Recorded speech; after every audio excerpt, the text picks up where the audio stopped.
De parte del equipo de trabajo de Memoria de Fe, les doy la cordial bienvenida a todas y a todos a este tercer seminario, como ya dije, un espacio que ofrecemos en distintas temáticas o con distintas temáticas que nos interesa dialogar por su importancia y consecuencias en la praxis eclesial, en la vida cristiana y en nuestra sociedad también.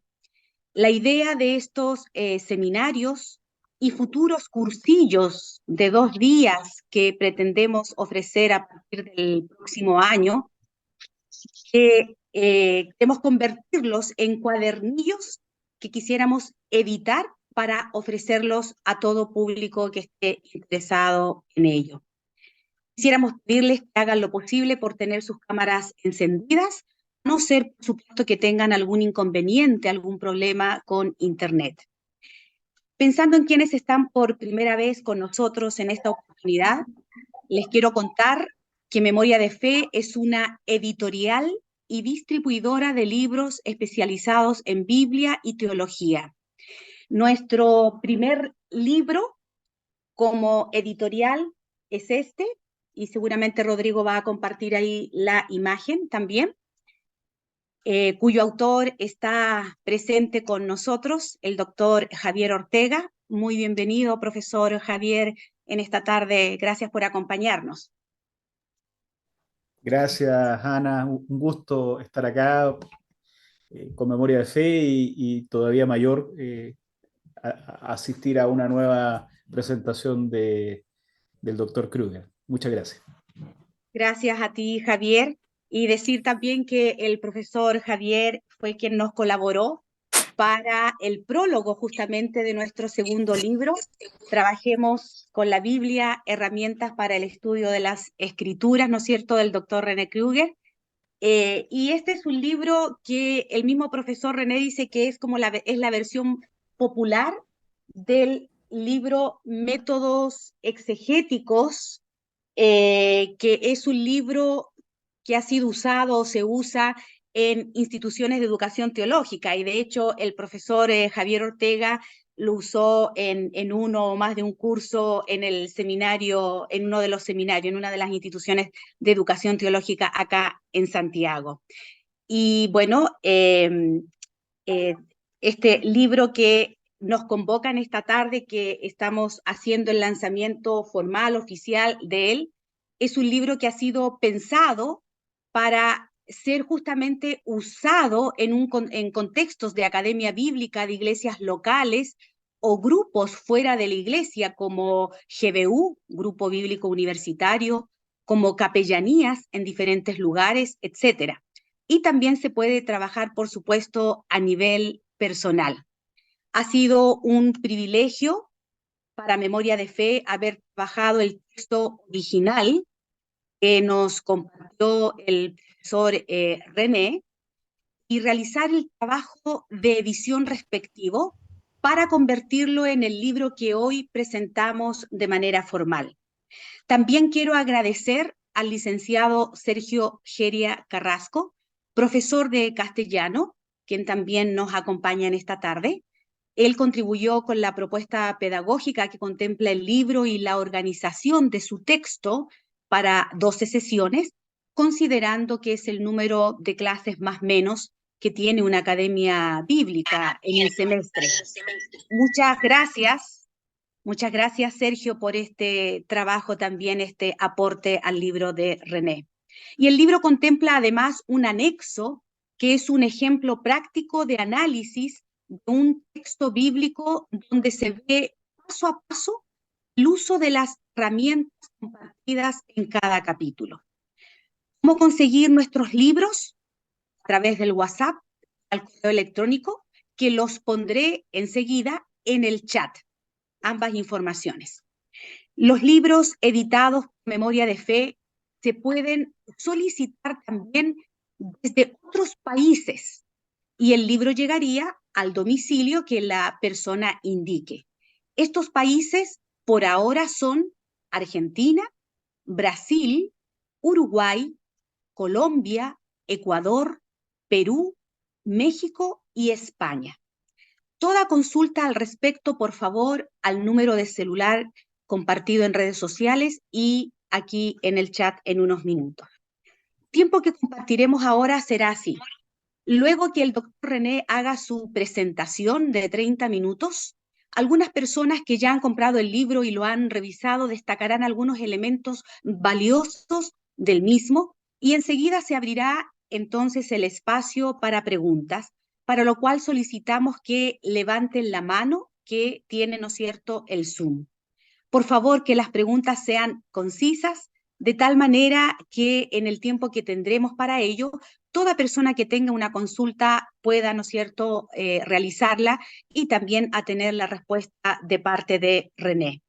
Les solicitamos a todos cuidar, también tener sus micrófonos apagados. Comparto enseguida parte del currículum académico del doctor René Kruger para dar el paso entonces a su presentación. René Joaquín Kruger Graf. Yo sé que quienes tienen sus libros, ¿no es cierto?, aparece el nombre René Kruger nada más, pero es René Joaquín Kruger Graf. Licenciado en Teología por el ICEDET de Buenos Aires, Argentina, en el año 1974. Doctor en Teología por la misma institución en el año 1987. Doctor en Teología por la Universidad de Ámsterdam y también doctor en Historia por la Universidad Católica Argentina de Buenos Aires en el 2016. Es pastor de la Iglesia Evangélica del Río de la Plata. Fue profesor titular del ICEDET en el Departamento de Biblia, en el área de Nuevo Testamento, entre los años 1985 al 2015. Rector de la misma entidad entre los años 1999 al 2007. Profesor interino adjunto de la Facultad de Teología de la Universidad Católica Argentina en Buenos Aires, en el Departamento de Sagradas Escrituras, desde el año 2010 al 2015.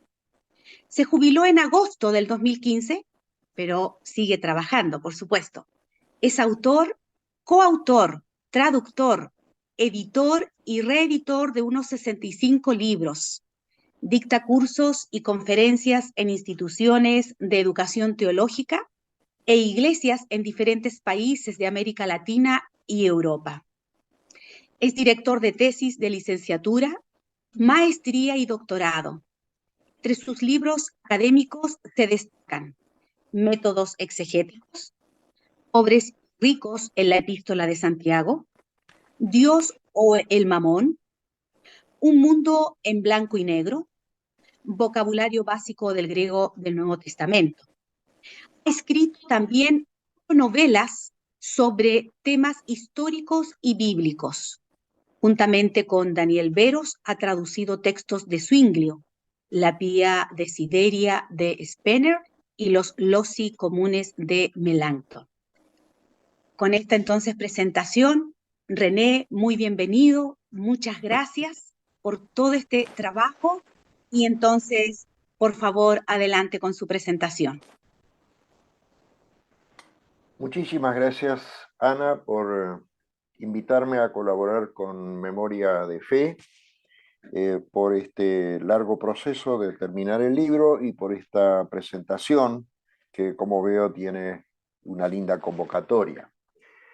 A principios de 1990, el entonces decano del ICEDET, el profesor Emilio Monti, que falleció hace muy pocos meses, me pidió elaborar un manual de métodos exegéticos, una materia que yo ya venía dando, y para cuya parte del Antiguo Testamento yo invité al profesor Severino Croato, y así nació un año después Métodos exegéticos, que con una ampliación en su tercera edición de un capítulo sobre lectura sociopolítica del profesor Néstor Míguez, ha visto en el 2017 la cuarta edición, sirviendo literalmente a miles, porque cada edición tenía por lo menos 1000 ejemplares, sirviendo a miles de estudiantes evangélicos y también católicos en toda América Latina,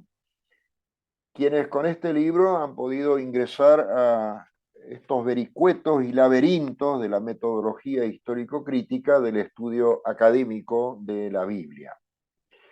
Pero faltaba algo que no fuera tan complejo como era y es ese material académico.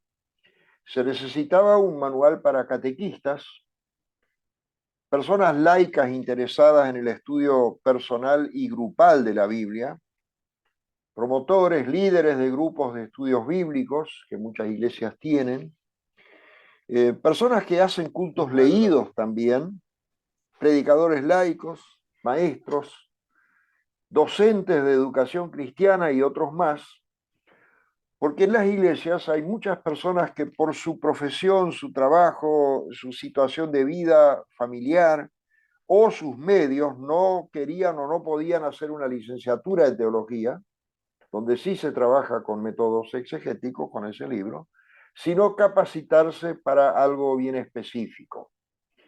Y entonces elaboré lo que se ha llamado, o lo que hemos llamado algo jocosamente, como Ana ya dijo, una versión popular del libro Métodos Exegéticos. Este nuevo libro no presupone el conocimiento de las lenguas bíblicas, del mundo bíblico, la introducción a cada uno de los libros y de otros estudios previos, con un poco de ánimo, de interés, de ganas y oración, toda persona puede trabajar con este librito. ¿Qué es? Trabajemos con la Biblia como libro.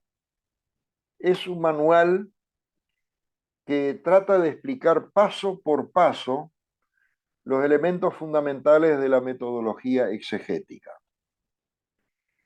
Cada ítem va ilustrado con ejemplos, por supuesto tomados de la misma Biblia, y acompañado por muchos ejercicios. Yo publiqué dos versiones previas a la presente, una en México y otra en Paraguay simultáneamente, y ambas en 2020. Esta edición chilena tiene una peculiaridad y una novedad. Tiene un procesamiento didáctico mayor, gracias a la visión de la directora de Memoria y Fe, de Ana Figueroa, a quien le agradezco su dedicación a este texto, siempre en bien de la misión de la Iglesia. El libro comienza con algunas explicaciones y sugerencias. Por ejemplo, ¿por qué estudiar cómo trabajar con la Biblia? ¿Cómo leer un texto? ¿Cómo realizar un estudio? También insisto mucho en que hay que tener conciencia de los lentes que tenemos puestos. Por nuestra educación, nuestra fe, nuestra confesión cristiana, nuestra tradición, nuestra edad, nuestro contexto. Y me refiero no a lentes de vidrio o de material orgánico, sino los lentes de nuestra manera de ser y de ver el mundo. Después hay algunas cuestiones prácticas, como el uso de la concordancia bíblica, una de las herramientas más fabulosas que hay para el estudio de la Biblia. ¿Qué usos tiene una concordancia? Y también, ¿qué es un diccionario bíblico o un vocabulario de la Biblia? Después se repasan las delimitaciones, cómo se corta un texto bíblico, porque no vamos a predicar todas las veces sobre un evangelio entero o sobre una epístola completa, sino que elegimos un pasaje. Bueno, ¿cómo se hace un corte para que sea un texto apto para una predicación, por ejemplo? En ese párrafo también se estudia la relación entre los 4 evangelios. Los 3 sinópticos por un lado, Mateo, Marcos, Lucas, y Juan por el otro. Este asunto de las coincidencias y de las diferencias entre los evangelios, desde muy temprano en la historia de la Iglesia, siempre ha preocupado a muchas personas y ha llevado a ensayar diversas teorías. Entonces, la más aceptable en este momento es la que se expone en ese libro y se trabaja con ella. Después vienen capítulos que se dedican a los géneros literarios, Antiguo Testamento y Nuevo Testamento. Y en este último punto, sobre todo a las parábolas y los milagros de los evangelios, y también a ciertos materiales peculiares de las epístolas, como por ejemplo los elementos litúrgicos. El Nuevo Testamento está lleno de liturgia, de adoración, y los materiales de exhortación, cómo ha de vivir una persona que se entregó a Cristo y vive en la fe, y cómo ha de vivir. Bueno, ahí se trabaja con los materiales de orientación, de la enseñanza sobre la vida cristiana. Después hay una parte donde se muestra cómo funciona el análisis de las tradiciones que se incorporaron a los textos, y después un rubro muy llamativo, que es fundamental en el estudio de la Biblia, que es la redacción de los textos bíblicos. La redacción, por supuesto que el último redactor es Dios, el último autor de la Biblia, pero Dios se ha valido de personas humanas muy concretas y cada uno tenía su forma de entender, su forma de expresarse, y esa es la redacción de los textos bíblicos. Y en el librito se dan ayudas prácticas para captar mejor el mensaje propio de cada texto bíblico. Ahí también repaso los elementos teológicos más destacados de los 4 evangelios y muestro cómo se puede analizar la redacción de un texto. Y al final de ese repaso, bastante intensivo, se sintetiza todo lo aprendido hasta ese momento con el desarrollo de una exégesis, y tomé un texto clásico, Lucas 18, 18 al 30. Ahí se repasan nuevamente todos los pasos, pero ya no en un sentido general, sino aplicado al texto indicado.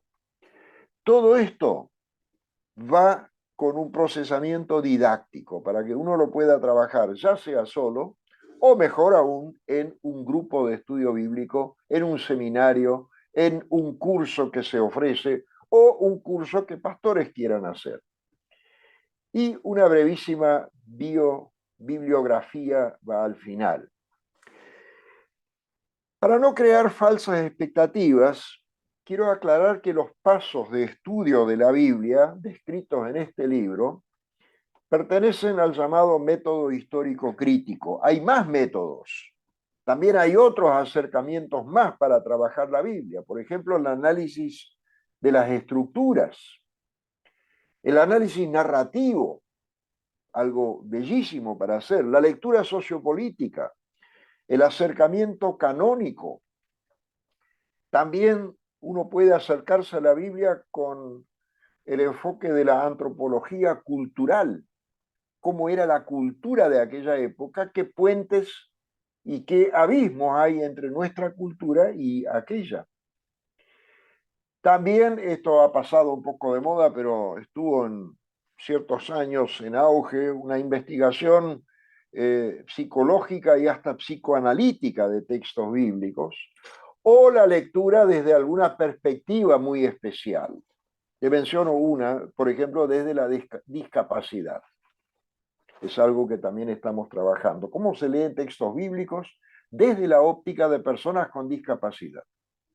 En el sentido de buscar la inclusión.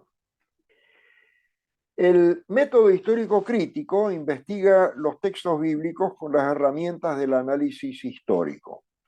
La lengua, la forma literaria, el género literario, la redacción, las tradiciones incorporadas. Y la palabra crítico no significa que se critique la Biblia o que se la deseche, al contrario. Y quiero afirmar con cierta vehemencia al contrario, porque así como hay extremistas en todas las materias, también existen extremistas en el campo exegético. Son los que llevan las cosas al extremo, y por un lado hay quienes no dejan ningún espacio para la fe y la comprensión teológica de las Escrituras. La fe es la principal entrada a la Biblia. no la ciencia, la fe. La ciencia viene después. Y estos extremistas, por ende, tampoco dejan lugar para comprender la intervención de Dios en la vida humana a través de Jesucristo y por ende también en la redacción de los textos bíblicos, lo que llamamos inspiración. Pero también hay extremistas de la otra punta.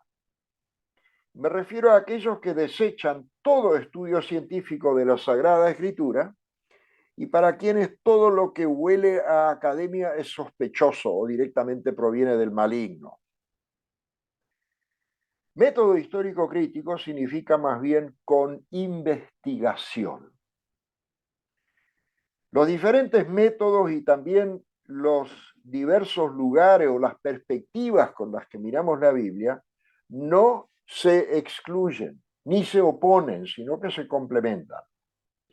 Y quiero usar con ustedes un ejemplo que van a encontrar en el libro, y es más o menos lo siguiente. Imagínense que uno está frente a un gran templo y quiere estudiarlo.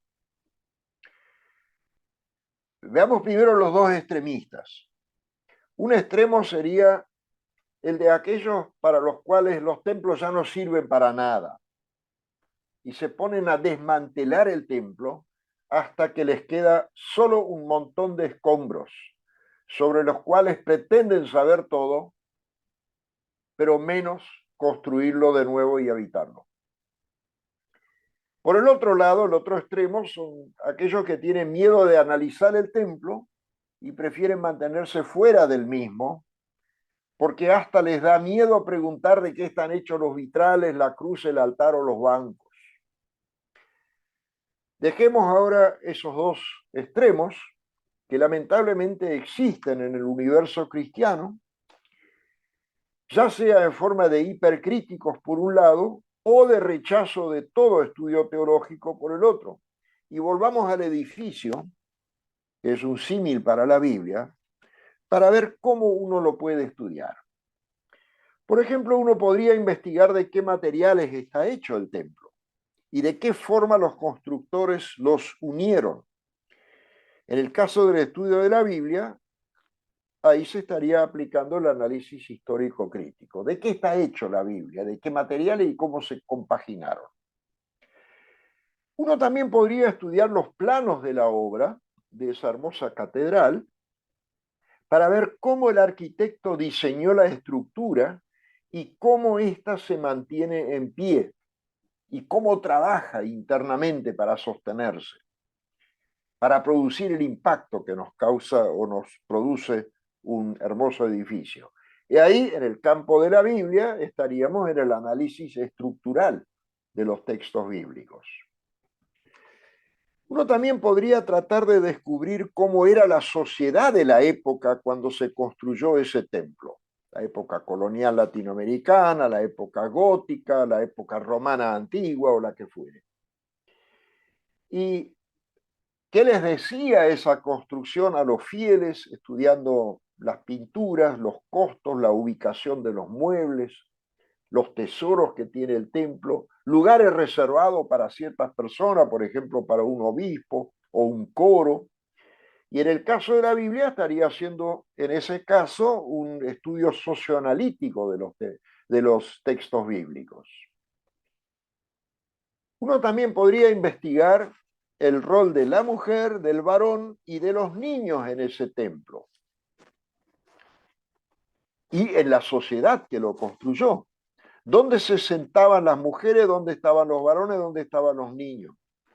¿Cómo aparecen esas personas en las pinturas del templo? ¿Quiénes figuran entre los donantes de vitrales, de bancos, de muebles? Algunas veces tienen placas. ¿Quiénes eran? Bien, hay más cosas para analizar. Por ejemplo, las obras de arte, los altares, los lugares de oración, la adoración, la liturgia, la inversión económica, el testimonio de fe, la forma de predicar, los estudios hechos sobre el templo y nunca se podrá estudiar absolutamente todo. Y lo mismo vale para la Biblia. Los pasos del método histórico crítico sirven para investigar el vocabulario de un texto, su contexto, las relaciones literarias, del género literario, las formas, las tradiciones y la manera como lo redactó el que figura después como autor.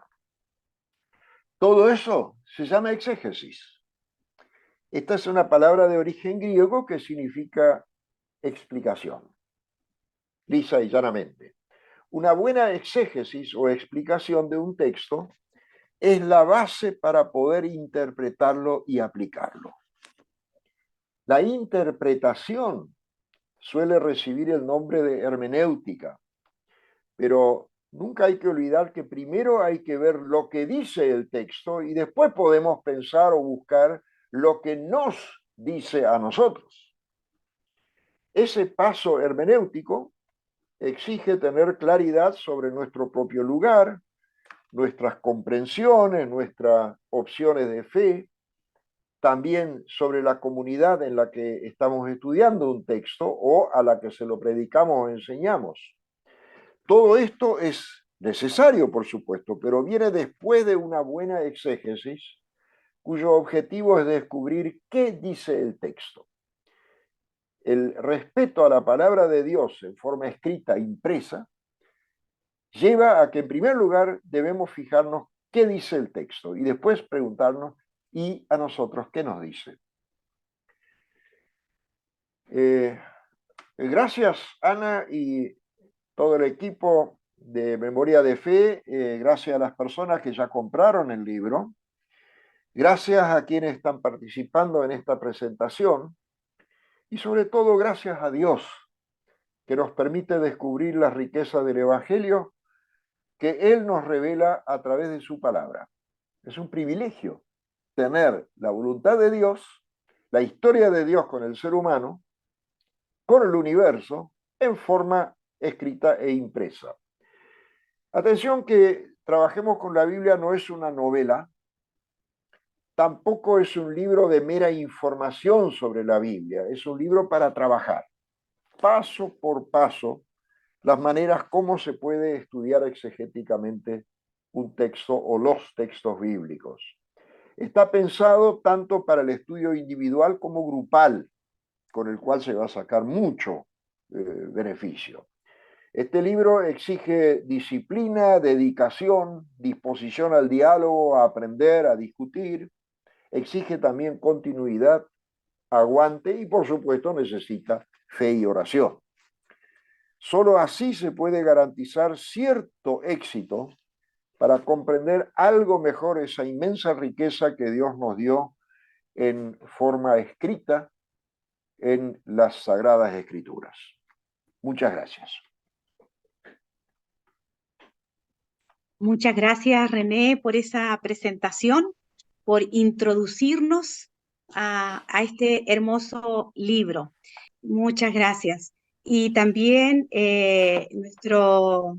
nuestro querido Sergio Geria, como ya dije en un principio, colaborador con este libro en la propuesta pedagógica, en ordenarlo de la manera en que quedó, también quiere destacar algunos aspectos.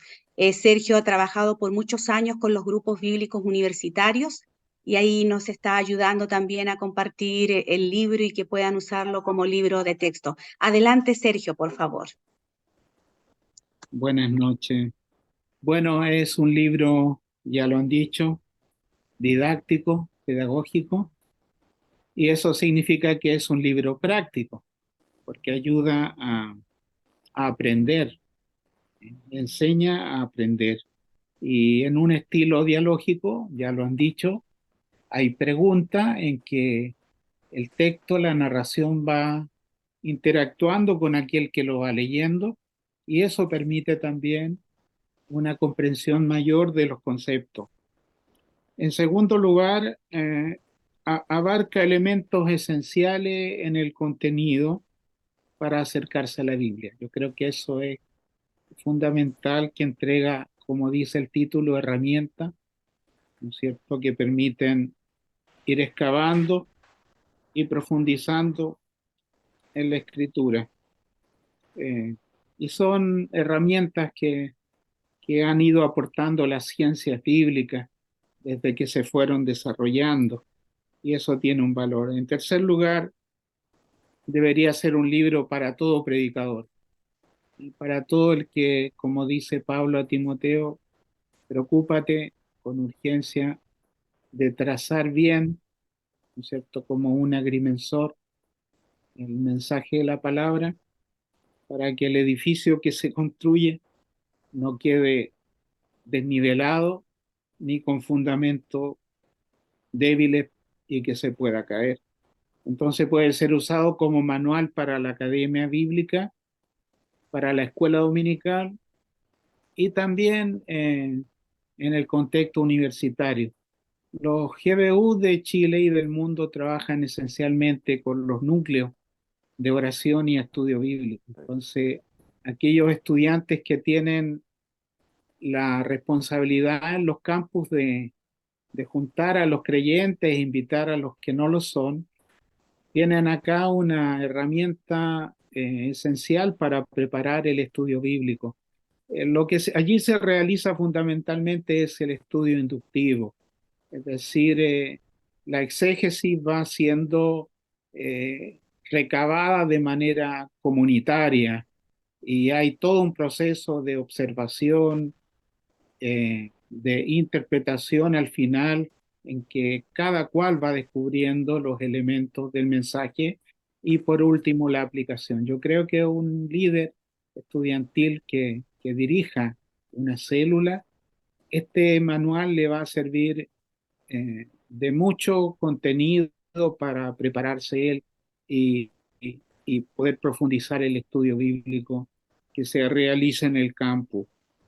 Y entrega una perspectiva amplia para comprender y acercarse al Antiguo Testamento y al Nuevo Testamento, ¿cierto? Da una visión panorámica con elemento técnico práctico para acercarse a los géneros literarios que están esparcidos de Génesis y Apocalipsis y entrar a un género literario de una manera y a otro de otra manera, porque la Biblia no es uniforme en cuanto a la literatura que contiene. Hay poesía, hay historia, hay crónica, hay sabiduría sapiencial, hay cartas en el Nuevo Testamento, hay epístolas.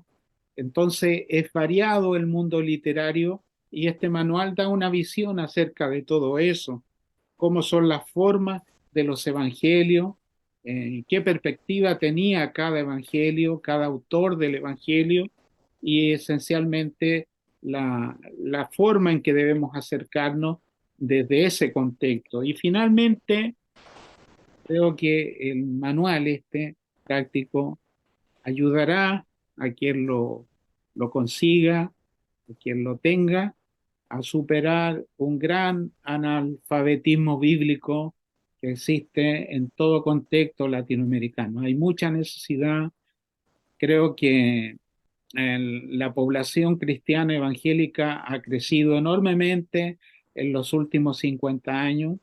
Hay mucho crecimiento cuantitativo, pero hay muy poca profundidad en los fundamentos de la fe. Creo que este manual puede ayudar en ese sentido y a respetar los contextos del texto bíblico para que las interpretaciones no sean arbitrarias, es decir, que lleguen a puertos desconocidos de lo que realmente el mensaje y la revelación dice y que se respete el texto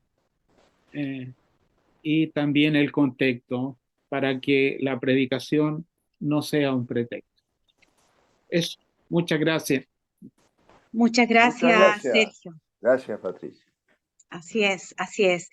Abriremos enseguida entonces, o abrimos enseguida el espacio a preguntas que puedan tener mientras ustedes van pensando esas preguntas y les animamos a que puedan ser lo más concisas, lo más precisas posible para que nadie quede sin hacer su pregunta y también poder tener la respuesta del profesor René.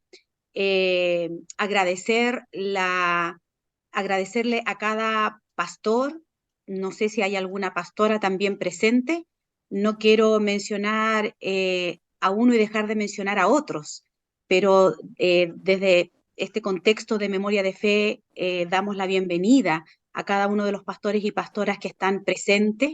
Y como ya se ha dicho, este libro es una buena herramienta, un buen material para trabajar al interior de las iglesias locales o también en proyectos que tenga o que pueda tener una iglesia fuera, ¿no es cierto?, de lo local. Así es que para las preguntas, por favor, si pueden levantar la mano que aparece abajo en el Zoom en reacciones, levantar la mano, ¿no es cierto?, como por ejemplo esto, y entonces así podré ver quienes quieren hacer una pregunta. Haremos preguntas por rondas, 3, 4, para que René pueda ir anotando, en fin, puede haber también algún común denominador en las preguntas y entonces damos la posibilidad.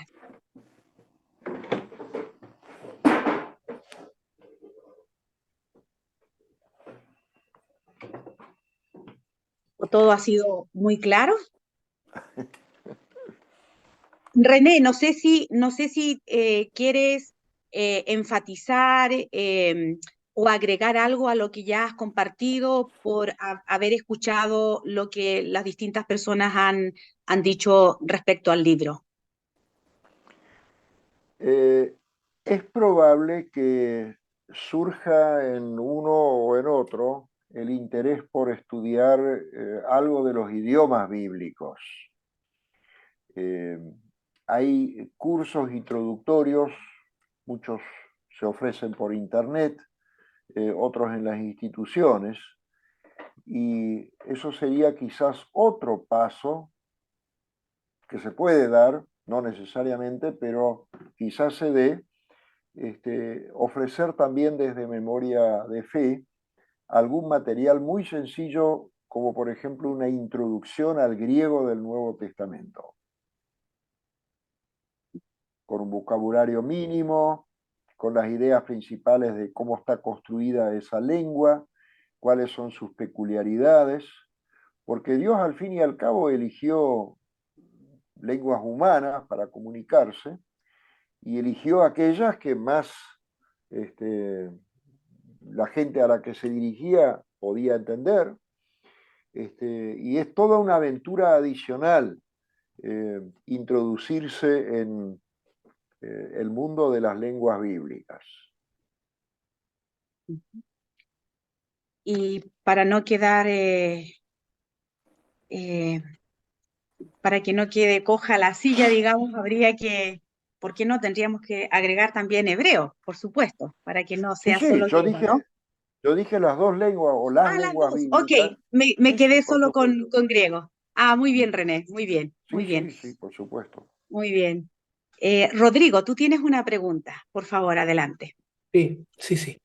Profesor, buenas noches a todos y todas, y bueno, por supuesto, agradecido por el texto mismo y también por su tiempo en acompañarnos hoy día, ¿verdad?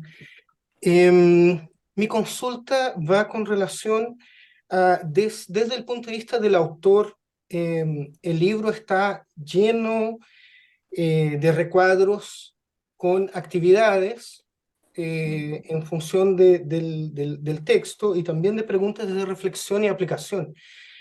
Entonces, desde el punto de vista del autor, ¿cuál sería la forma o la mejor forma para aplicar eso pedagógicamente en una academia bíblica? Porque por ejemplo, eh, uno podría hacer la lectura en clase y dejar las actividades pendientes para que sean hechas durante la semana y revisar las actividades entonces al principio de la otra clase, o hacer la lectura del capítulo, porque más encima el libro tiene 12 capítulos, entonces como que encaja perfectamente en nuestras academias bíblicas, o por lo menos en lo que yo estoy Claro. acostumbrado. Y la otra posibilidad sería dar como tarea para la casa la lectura y que cada uno llegue con las actividades hechas y en clase,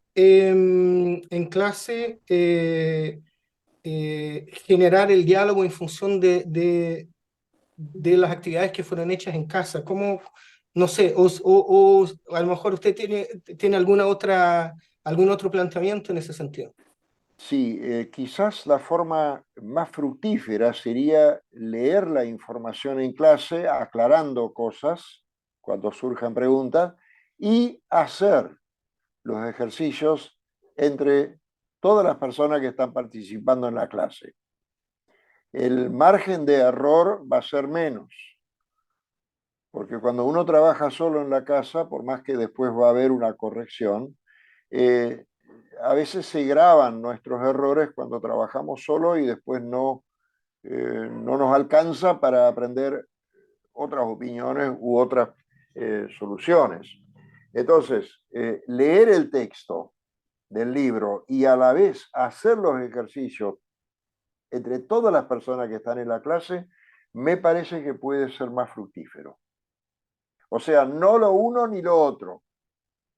No lectura sola y tareas solo en la casa, ni tampoco lectura en la casa y tareas después en grupo, sino las dos cosas juntos en el grupo. Y en la casa se repasa después, por supuesto. La idea es que se hagan todos los ejercicios. Y en una conversación entre varias personas se van a aclarar mucho más fácil, porque cada uno va a interpretar algo desde su vida. Y eso es lo que enriquece el estudio de la Biblia. Cuando nos descubrimos a nosotros mismos en los textos bíblicos. Este sistema, por supuesto, es más exigente, pero como dije al comienzo, esto no es una novela, es un libro de mucho trabajo, de disciplina, de estar dispuesto a charlar, discutir, aprender.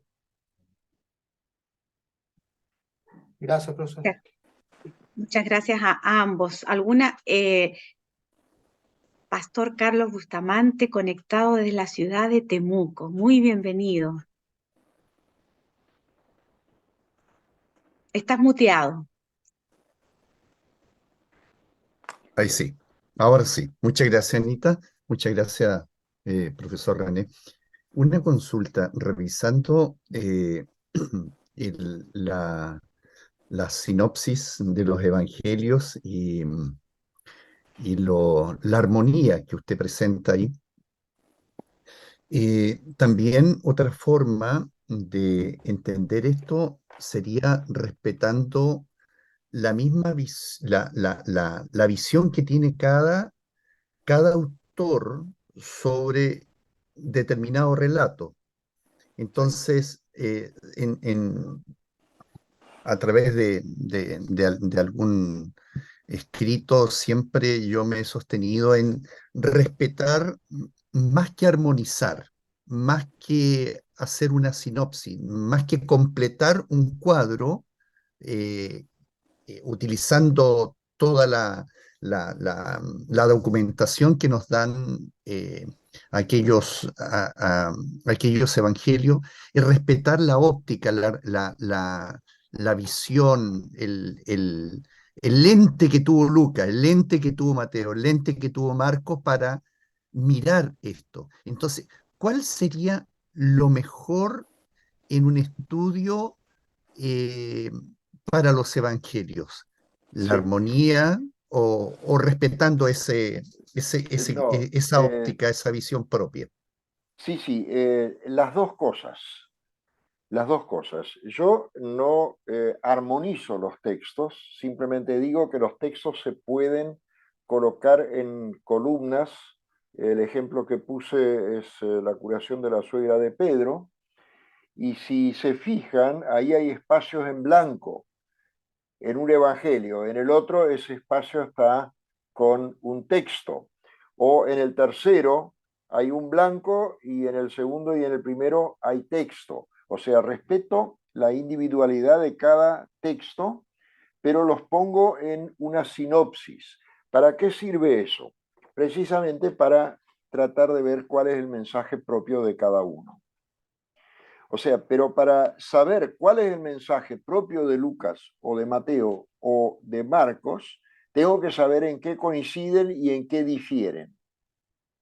Los cuadros que puse no son cuadros que amalgaman los tres textos en uno solo, no es una armonía de los evangelios, es un cuadro sinóptico que muestra dónde coinciden y dónde tienen énfasis propios cada uno.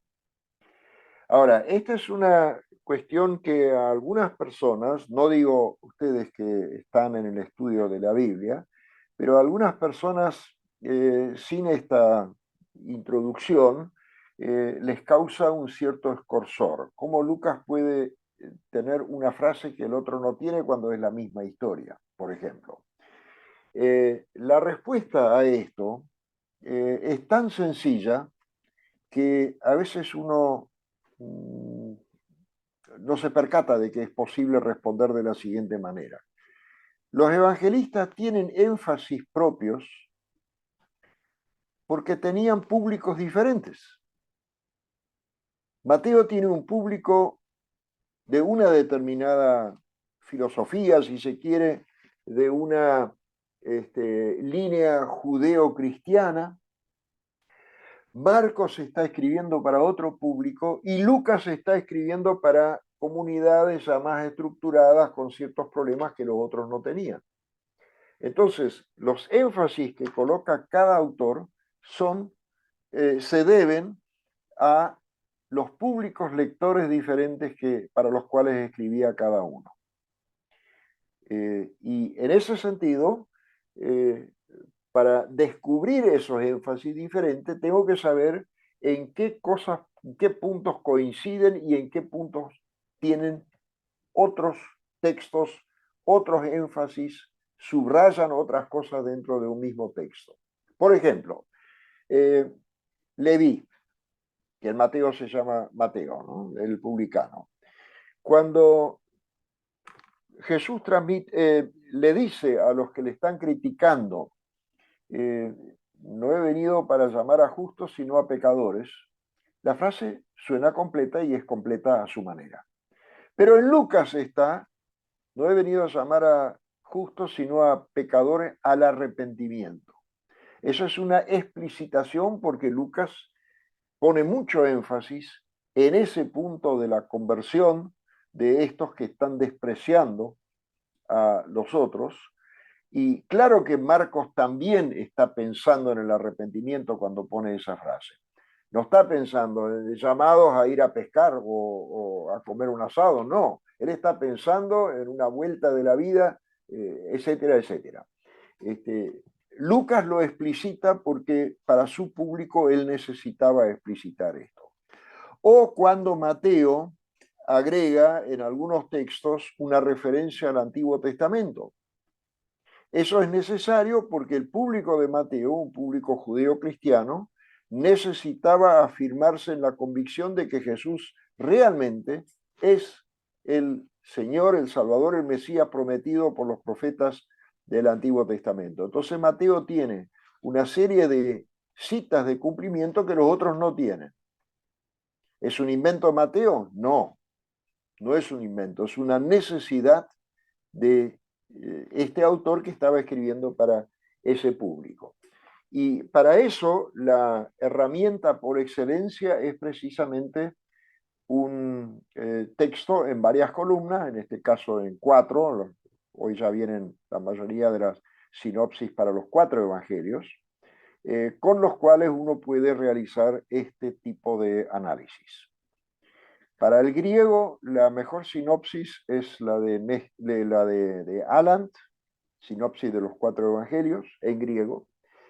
Y hay una edición, creo que está totalmente agotada, pero habría que ver, por ahí se encuentran todavía ejemplares, que la hizo hace más de medio siglo un investigador evangélico de México de apellido Matzikait. Y CUPSA, que es una editorial de iglesias evangélicas en México, hace más o menos unos 12 años atrás, reeditó ese texto que tiene la versión Reina Valera 60, que es la más usada en el ambiente evangélico de América Latina. Y lo han estructurado según la sinopsis de Aland del griego. Si consiguen esa sinopsis, tienen una herramienta espectacular para el trabajo con los textos bíblicos, con los 4 evangelios. Matsikait. No sé si respondí la pregunta, Carlos. O sea, yo no amalgamo los textos, los presento en forma sinóptica para ver en qué coinciden y dónde cada uno coloca énfasis propios que Dios le mandó decir o escribir.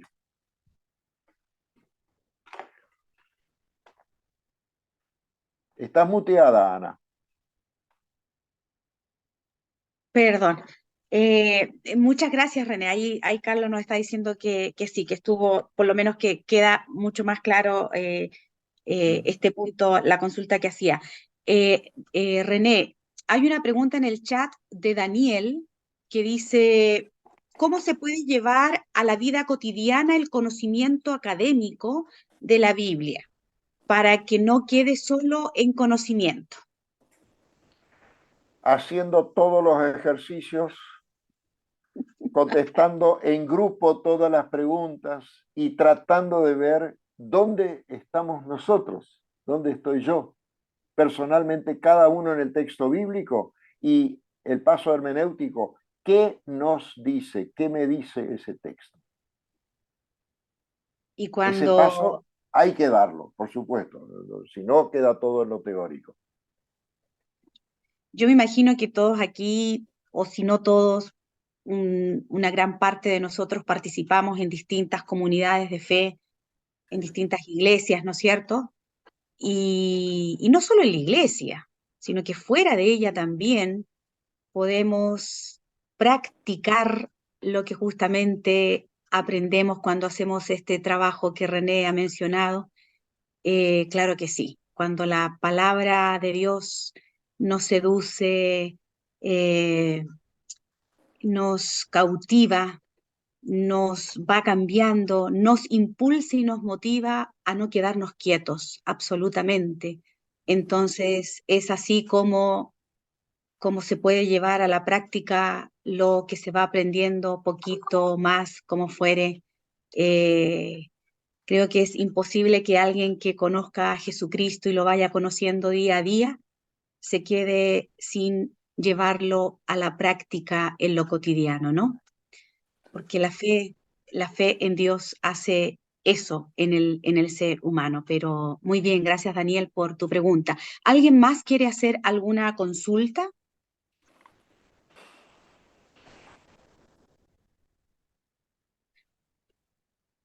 No quiero que llegue al final de la hora y no darle la oportunidad al profesor que nos ayudó, que nos colaboró con el prólogo de este libro. Quizás preguntarle en qué se inspiró para ese prólogo que cautivó ahí a Rita, por ejemplo, y a otros. Yo solo Ustedes también.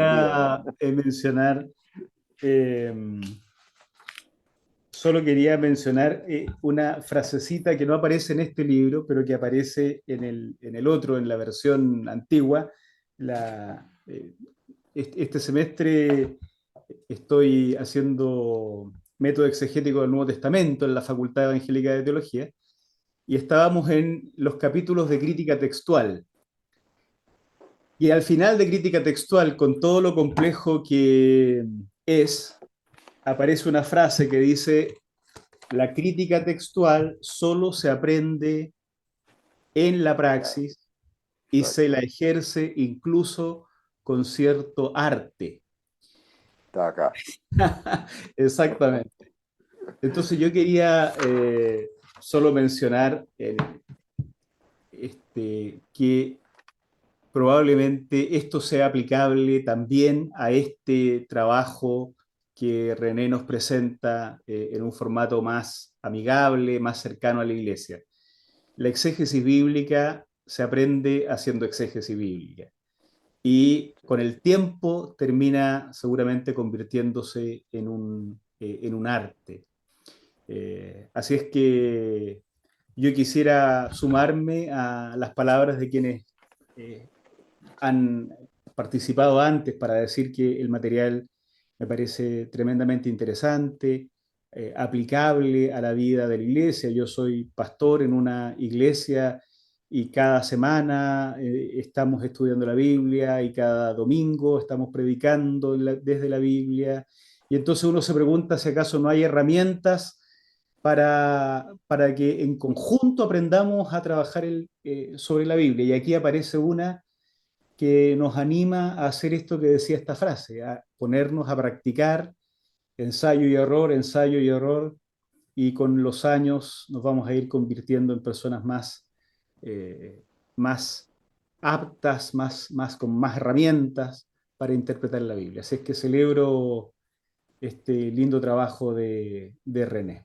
Y para el prólogo me inspiré en los semestres de tortura que fui estudiante de René en Buenos Aires.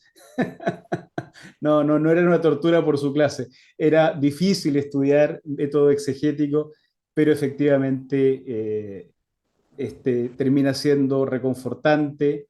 Haber aprobado fue reconfortante, así es que gracias a René por su generosidad durante esos meses de estudio. Gracias, Ana. Mira, esto de tortura, yo avisé esto y lo dije hoy, que esto no es una novela, no es un libro de un cómic, es un libro de trabajo. Todo lo bueno en la vida cuesta trabajo. El que gana la lotería, así como vinos, pierde casi siempre todo. Armar una buena familia es un trabajo. El trabajo en la iglesia es un trabajo de mucha conciencia, de mucho empeño, de mucha dedicación, de oración, etc. Y eso vale para cualquier trabajo, también para la exégesis y la comprensión de la Biblia. Así es. Así es. Muchísimas gracias, René. Muchas gracias, profesor Javier, también por esas palabras. Agradecerle a cada uno de ustedes por haber participado en esta tarde, haberse inscrito y estar presente. Se inscribieron muchísimos más, muchísimos más. Algunas personas incluso les dijimos que ya no podían inscribirse por el cupo, pero bueno, así es que agradecerles a ustedes también y creo que no hay mejores palabras para terminar esta jornada que decir que este trabajo que Memoria de Fe ha hecho en conjunto con las personas, ¿no es cierto?, que han ayudado en diferentes áreas para que el texto original llegue a ser el libro que es, dedicamos este trabajo a la iglesia, dedicamos este trabajo a quienes quieren estudiar, dedicamos este trabajo a quienes quieren hacer estar